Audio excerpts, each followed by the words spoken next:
So Jack Valenti's influence was also very strong back in the Ford administration. I name these names so that you can understand who these people are, because they're the same ones over and over and over again. And people have forgotten to connect the dots to realize who these people are. When we get new people in office, consider, where did they come from? Who are they? What did they do? Like our new Attorney General. Our new Attorney General was an attorney for Enron. Our new head of the CIA has said that no one is allowed, he has mandated already that no one is allowed to say anything against this administration, the Bush administration that's in right now,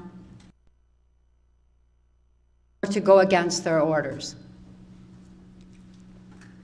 The new Attorney General, the first thing he did was denounce the Geneva Convention, believing that in these times we should allow for torture.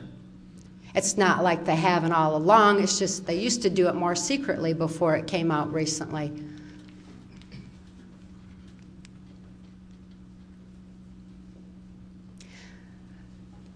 It's important that we consider that we've got the same people in place, and it's just a small handful of criminals, and it's absolutely inexcusable that we continue to leave them in power. After my father came back from Boston, Massachusetts, I was subjected to extensive, systematic abuses. The sexual abuse that I had endured was extending into ritual abuse and more tortures. The ritual abuse that I experienced within our local Catholic Church was very deliberate for the purposes of mind control. It's not to say that all Catholics are bad. There's some very, very good, concerned Catholics who are as outraged as you and I are that that kind of abuse is going on in the church. They're as outraged as we became when we began to learn about this Boston connection. When we started hearing about the child abuse that was emanating out of Boston. It wasn't just child abuse, although that's absolutely horrific enough. It was a very systematic form of mind control, very much a part of MK Ultra. I've been talking about that Boston connection for over a decade. And I'm so glad to see that it's finally coming to light.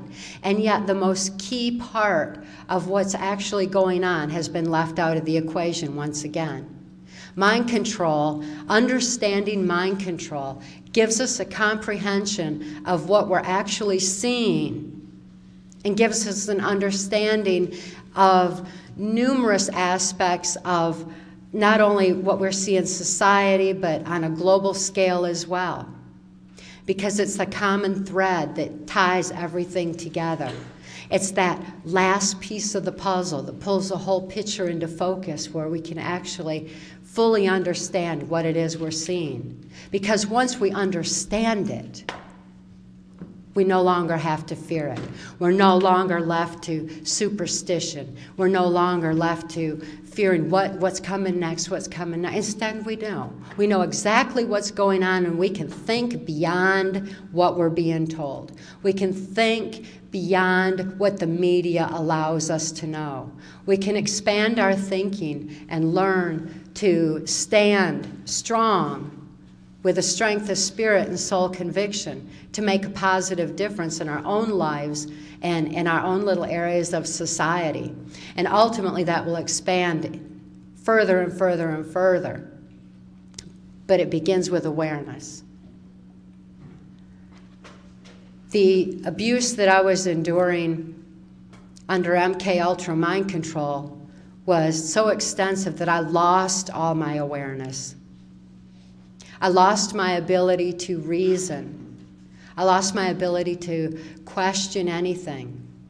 More and more, I could only do exactly what I was told to do with no ability to hope anymore, that there was some place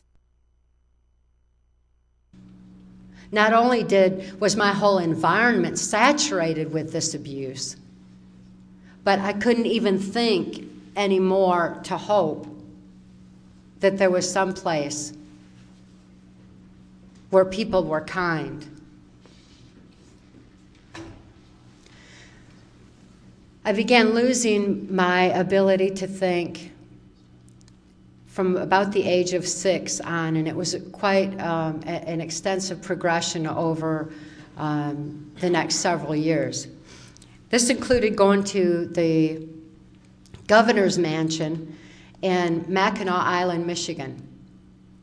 At that time, George Romney was the governor of Michigan, and he was very much interested in taking a powerful form of mind control gleaned from the Catholics, taken from the CIA and the Hitler-Himmler research, and also into the technological advancements, and put it into his Mormon church.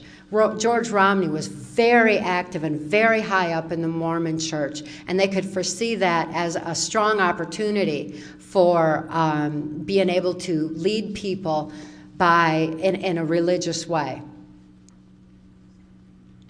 People are easily led by a religion because they do want to do what God tells them to do, but the religion that they're being taught is outside themselves, when in fact that spirituality and relationship with God is within.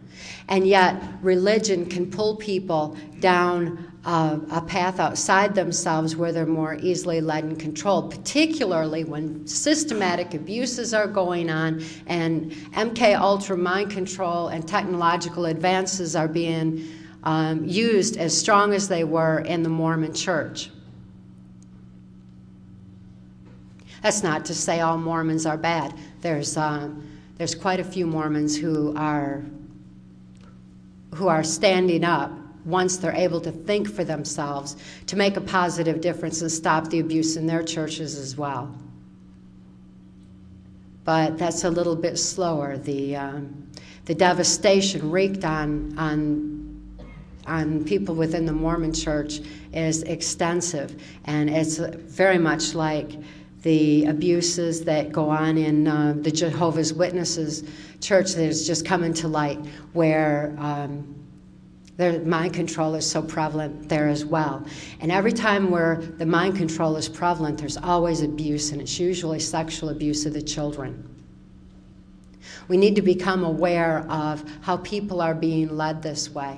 When we have politics that have no separation of church and state, it allows for them to dictate or to provide the information through the churches on a political agenda as well. And it's a very dangerous and a very powerful combination, yet nevertheless is all moving towards the same goal of a mind control of the masses.